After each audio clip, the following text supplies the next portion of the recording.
ಕೆಂಪೇಗೌಡರ ಹೆಸರು ಇತಿಹಾಸದಲ್ಲಿ ಅಜರಾಮರ. ಕೆಂಪೇಗೌಡರ ಹೆಸರು ನಮೂದಿಸದೆ ಅನ್ಯಾಯ. Doctor HM. ಕೃಷ್ಣಮೂರ್ತಿ. ಇತ್ತೀಚೆಗೆ ಕೋಟೆ ಕಂದಕಗಳ ದಾಖಲೆಗಳು ತಿದ್ದುಪಡಿಯಾಗಿದೆ. ಇದರಲ್ಲಿ ಸರ್ಕಾರ ಕೆಂಪೇಗೌಡ ಅಂತ ದಾಖಲೆಯಲ್ಲಿ ನಮೂದಿಸದೆ ನಿರ್ಲಕ್ಷ್ಯ ವಹಿಸಿದೆ. ಇದು ಕೆಂಪೇಗೌಡರ ಕೋಟೆಯನ್ನು ಸಂಪೂರ್ಣ ನಾಶಪಡಿಸುವ ಹುನ್ನಾರ ನಡೆದಿದೆ. ಕೆಂಪೇಗೌಡರ ಭೂಭಾಗವನ್ನು ಅಳತೆ ಮಾಡಿಕೊಡಬೇಕು ಎಂಬ ಸಮಿತಿಯಿಂದ ಪುರಸಭೆಗೆ ಮನವಿ ಸಲ್ಲಿಸಿದ್ವಿ. 13.34 ಎಕರೆ ಎಂದು ಪುರಸಭೆ ದಾಖಲೆ ನೀಡಿದೆ. ನಮಗೆ ಅಳತೆ ಮಾಡಿ ನಕ್ಷೆ ತಯಾರಿಸಿ ಕೊಡಬೇಕೆಂದು ಮನವಿ ಮಾಡಿದ್ದು, ಅರ್ಜಿದಾರರ ಸಕ್ಷಮ ಕೆಂಪೇಗೌಡ ಕೋಟೆ ಜಾಗವನ್ನು ಅಳತೆ ಕಾರ್ಯ ಮಾಡಿ ಸರ್ವೆ ಇಲಾಖೆಗೆ ಕಡತ ನೀಡಲಾಗಿದೆ ಅಂತ ತಿಳಿಸಲಾಗಿದೆ. ಅರ್ಜಿದಾರರನ್ನ ವಂಚಿಸಿ 11.09 ಎಕರೆ ವಿಸ್ತೀರ್ಣವಿದೆ ಎಂದು ನಮೂದಿಸಲಾಗಿದೆ. ಈ ಸಂಬಂಧ ಜಿಲ್ಲಾಧಿಕಾರಿಗಳು ಮಾಗಡಿ ತಹಶೀಲ್ದಾರ್ ಯಾವುದೇ ಕ್ರಮ ಕೈಗೊಂಡಿಲ್ಲ ಅಂತ ಕೃಷ್ಣಮೂರ್ತಿ ಅವರು ದೂರಿದರು. ಕೆಂಪೇಗೌಡ ಅಭಿವೃದ್ಧಿ ಸಮಿತಿ ರಾಜ್ಯಾಧ್ಯಕ್ಷ ಎಚ್.ಎಂ. ಕೃಷ್ಣಮೂರ್ತಿ ಮಾತನಾಡಿ, ಕೆಶಿಪ್ ರಸ್ತೆ ನಿರ್ಮಾಣ ಹಾಗೂ ಪಟ್ಟಣದ ಕಸವನ್ನು ಕಂದಕಕ್ಕೆ ಸುರಿದು ಕೋಟೆಯನ್ನು ನಾಶ ಮಾಡಲು ಮುಂದಾಗಿದ್ದಾರೆ. ಕೆಂಪೇಗೌಡರು ನಾಡಿಗೆ ದೊಡ್ಡ ಕೊಡುಗೆ ನೀಡಿದ್ದಾರೆ. ಮಾಗಡಿ ಕೋಟೆ ಕಳಶ ಇದ್ದಂತೆ. ತ್ಯಾಜ್ಯ ಸುರಿಯಲು ಪುರಸಭೆಯಲ್ಲಿ ಗದೆ ಜನನಾಯಕರು ಹೊಣೆಗಾರರಾಗಿದ್ದಾರೆ. ಇವರ ಅಧಿಕಾರದ ದರ್ಪದಿಂದ ಕೋಟೆ ಸರ್ವನಾಶಕ್ಕೆ ನಾಂದಿಯಾಗಿದೆ. ಕೆಂಪೇಗೌಡರು ನಿರ್ಮಿಸಿದ ಕಂದಕದ ಇತಿಹಾಸ ಉಳಿಸಲು ಅವರಿಗೆ ಸಾಧ್ಯವಾಗ್ತಾ ಇಲ್ಲ ಅಂತ ಹೇಳಿದ್ರು. ಕೆಶಿಪ್ ರಸ್ತೆ ನಿರ್ಮಾಣಕ್ಕೆ ವಿರೋಧವಿಲ್ಲ, ಆದರೆ ಕಂದಕ ಮುಚ್ಚಲು ಮುಂದಾಗಿರುವುದಕ್ಕೆ ವಿರೋಧವಿದೆ. ಸರ್ಕಾರ ಮುಖ್ಯಮಂತ್ರಿಗಳ ಗಮನಕ್ಕೆ ತಾರದೆ ಕೆಶಿಪ್ ರಸ್ತೆ ಹೆಸರಿನಲ್ಲಿ ಕಂದಕ ಮುಚ್ಚಲಾಗ್ತಾ ಇದೆ. ಈ ಬಗ್ಗೆ ಸಿಎಂ ಡಿಸಿಎಂ ಗಮನಕ್ಕೆ ತರಲಾಗುವುದು ಅಂತ ಹೇಳಿದ್ರು.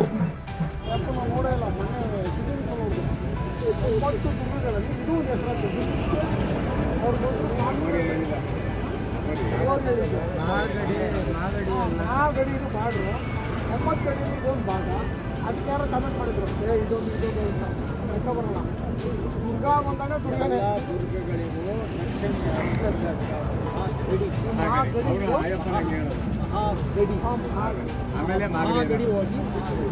ಅದನ್ನ ಅವ್ರು ಹೇಳ್ತಾ ಇದ್ರು. ಜನರು ಕಮೆಂಟ್ ಮಾಡ್ತಾ ಇದ್ರು, ಹಂಗಲ್ಲ ಹಿಂಗಲ್ಲ ಅಂತ. ಶರೀರ ತಗೊಂಡಾಗ ನಮಗೆ ನಿಮ್ಮಲ್ಲಿ ಒಂದೇ ಒಂದು ಸಣ್ಣ ಮಾತು, ಮನೆ ಕಟ್ಟೋರು ಈಗ ಆಸ್ತಿನಲ್ಲಿ ಎಲ್ಲ ಸ್ಲಾಬಿನನ್ನು ಟಚಿಂಗ್ ಕೊಟ್ಟು ಮನೆ ಕಟ್ತಾ ಇದ್ದಾರೆ. ಅದೇನು ಅಂತಂದ್ರೆ ಸಿಮೆಂಟು ಬೇಡ, ಇಡ್ತಾರೆ ಬೇಡ ಅನ್ನೋಂಗೆ ಕಟ್ಟಿದ್ದು. ಚಿತ್ರದುರ್ಗ ಕೋಟೆ ಕಟ್ಟೋದು ಅದೇ ಥರ ಅಂತ. ಇದಕ್ಕೆಲ್ಲ ಸುಮ್ಮನೆ ತಾಮೂನು ಅಡಿಪಾಯ ಕಲ್ಲಿಟ್ಬಿಟ್ರೆ ಇದು ಉಳಿಯಲ್ಲ. ಇದನ್ನು ಹೊರತುಪಡಿಸಿ ಎಲ್ಲ ಟಚಿಂಗ್ ಬ್ಯಾಂಡಿಂಗ್ ಮಾಡಿ ಕಲ್ಲುಗಳು ಕೂರಿಸಿದ್ರೆ ಕೋಟೆ ಉಳಿಬೋದು. ಈಗ ನಾವು ಹೊಸೂರು ಕಿಶನ್ ರೋಡಲ್ಲಿ ಒಂದು ಕೋಟೆ ಇದೆ, ಅದು ಕಂಚ ಆಗ್ಬೋದು. ಎಲ್ಲನೂ ನ್ಯಾಚುರಲ್ ಆಗಿ ಚೆನ್ನಾಗಿದೆ. ಆ ಥರ ಬಿಡಿಸಿ ನೀವೊಂದು ಇದೊಂದು ಕೆಲಸ ಮಾಡಿಕೊಟ್ರೆ ಪುಣ್ಯದ ಕೆಲಸ ಆಗ್ತದೆ. ನಾನು ಮುಂದೆ ನೀವು ಸ್ವಲ್ಪ ಚಪ್ಪಾಳಿ ಹೊಡಿಲ್ಲ, ನಾನು ಮಾಡ್ತೀನಿ. ನಾವು ಹೊಡಿತೀವಿ ಯಾವುದೇ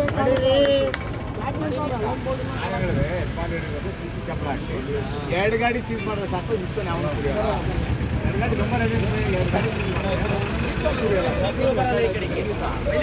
ನಾವು ನಿಮಿಷ ತುಂಬ್ತಾರೆ. ಏನ್ರಿ ಇವರು ರಾತ್ರಿ ತುಂಬಿಡ್ತಾರೆ ಎಲ್ಲ ಎತ್ತಿಸ್ಬಿಡ್ತೀನಿ ಸರ್. ಏನು ನ್ಯಾಲ್ಗೆಲ್ಲ ಏನು ಅನ್ನ ತಿಂತಾರೆ, ಮಣ್ಣು ತಿಂತಾರೆ. ಬಾಯಿ ಬಿಟ್ರೆ ಸುಳ್ಳ, ಬಾಯಿ ಬಿಟ್ರೆ ಸುಳ್ಳ. ಎಷ್ಟು ಸುಳ್ಳು ಹೇಳ್ತೀರಿ? ಇದಕ್ಕೆ ಸಾಕ್ಷಿ ಇಲ್ಲ ಐತಲ್ರಿ. ನೋಡ್ರಿ, ಇಲ್ಲಿ ಸಾಕ್ಷಿ ಐತೆ. ಇಷ್ಟೆಲ್ಲ ನ್ಯಾಯ ಪಂಚಾಯತ್ಗೆ ಆಗಿ ಕಲಾಗೆಯಾಗಿ ಹೋರಾಟ ಮಾಡಿ ತಹಸೀಲ್ದಾರ್ಗೆ ಮನವಿ ಕೊಟ್ಟು ಪುರಸಭೆಯವ್ರಿಗೆ ಹೇಳಿ ಇವತ್ತು ಆ ಕಡೆ ಕೋಟೆಲ್ಲೂ ಸುರಿತಾ ಇದ್ದೀರಿ, ಈ ಕಡೆ ಇಲ್ಲಿ ಬಂದು ಸುರಿತೀರಿ, ಅಲ್ಲಿ ನೋಡಿದ್ರೆ ಆ ಕಡೆ ಒಂದು ಮೂಲೆಯಲ್ಲಿ ತಂದು ಸುರಿತೀರಿ. ಏನು ತಿಳ್ಕೊಂಡ್ಬಿಟ್ಟಿದ್ದೀರಿ? ಇದು ಏನು ಸರಿಯಾಗಿ ಸರ್ವ್ ಮಾಡೋದ್ರೊಳಗೆಲ್ಲ ಮುಗಿಸೇ ಬಿಡ್ಬೇಕು ಅಂತನಾ ಹೇಳ್ತೀನಿ. ನಿಮ್ಮ ಈ ತಲೆಯಲ್ಲಿ ಇದನ್ನು ಮುಗ್ಸಕ್ಕೆ ನಿಮ್ಮ ಮನೆ ಬರ್ದಿಲ್ಲ, ಬರೆಯಕ್ಕೆ ಬಿಡೋದು ಇಲ್ಲ. ಅದಕ್ಕೆ ನನ್ನ ಹೋರಾಟ ಇದೆ, ನಾನು ಸಿದ್ಧನಾಗಿದ್ದೀನಿ. ನಿಮ್ದು ಎಷ್ಟು ತೋಳ್ಬಲ, ಹಣಬಲ, ಅಧಿಕಾರದ ಬಲ ನೀವು ಏನಾನ ಇಟ್ಕೊಳ್ಳಿ, ಅದನ್ನು ಜಯಿಸೋಕ್ಕೆ ಶಕ್ತಿ ಭಗವಂತ ಶಕ್ತಿ ಕೊಟ್ಟವನೇ. ಕಾಲಭೈರವ ಶಕ್ತಿ, ನನ್ನ ಶಕ್ತಿ ಒಂದೇ ಸಾಕು. ನಾನು ಜಯಿಸ್ಕೊಂಡ್ಬರ್ತೀನಿ, ಕೋಟೆನ ಉಳಿಸ್ತೀನಿ. ಅಷ್ಟು. ಧನ್ಯವಾದಗಳು ಸರ್.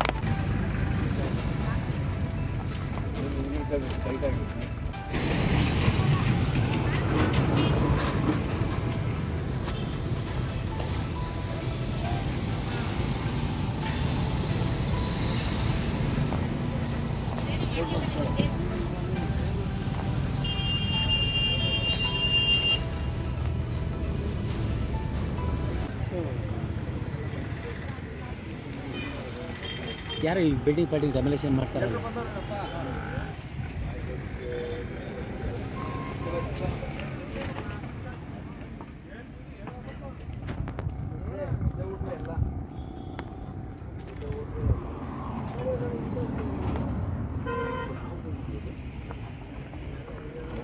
Gracias. ಮಾತಾಡೋರ್ಗಿರಲೇ ಇಲ್ಲಿ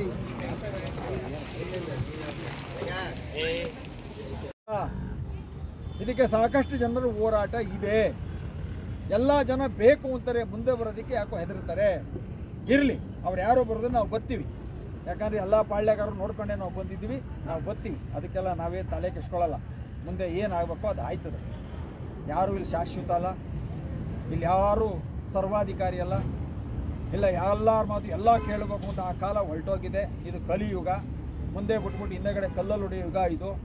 ಅಂಥದ್ದನ್ನ ಎಲ್ಲೋ ಮುಂದೆ ಬಂದ ಚಪ್ಪಾಳೆ ಹೊಡೆದಾರಲ್ಲ ನನ್ನವರು ಬಿಟ್ಟರೆ ಅದು ದೇವ್ರು ನಾವು ಒಪ್ಕೊಳ್ಳಲ್ಲ, ಮನಸ್ಸು ಒಪ್ಕೊಳ್ಳಲ್ಲ. ಆದರೆ ಅದು ನೋಡಿರೋರ್ಗೆ ಏನೋ ಚಪ್ಪಾಳೆ ಹೊಡೆದ್ರು ಅಂತ ಅನಿಸ್ಕೋಬೋದು, ಅದು ಶಾಶ್ವತ ಅಲ್ಲ. ಹಾಗಾಗಿ ನೋಡಿ, ಎಲ್ಲ ಕಳೆದು ನಾವು ಅವತ್ತು ಮಾಡಿದ ಮೇಲೆ ಅಟ್ಲೀಸ್ಟ್ ಒಂದು 300 ಲೋಡನ್ನ ತಂದು ಸುರಿದಿರ. 300 ಲೋಡ್ನ ಏನು ಅಧಿಕಾರಿಗಳಿಗೆ ಸ್ವಂತ ಬುದ್ಧಿ ಇಲ್ವೇನ್ರಿ? ಜನಪ್ರತಿನಿಧಿಗಳಿಗೆ ಬುದ್ಧಿ ಇಲ್ವೇನ್ರಿ? ನೀವು ಎಲ್ಲಿದ್ದೀರಿ? ಏನು ಮಾಡ್ತಾ ಇದ್ದೀರಿ? ಇದು ಅಭಿವೃದ್ಧಿಯ ಕೆಲಸ ಏನಿದು? ಮನೆಯಾಳ ಕೆಲಸ, ಈ ನಾಡಿಗೆ ದ್ರೋಹ ಮಾಡೋ ಕೆಲಸ, ಈ ಮಣ್ಣಿಗೆ ಕಳಂಕ ತರುವಂಥ ಕೆಲಸ.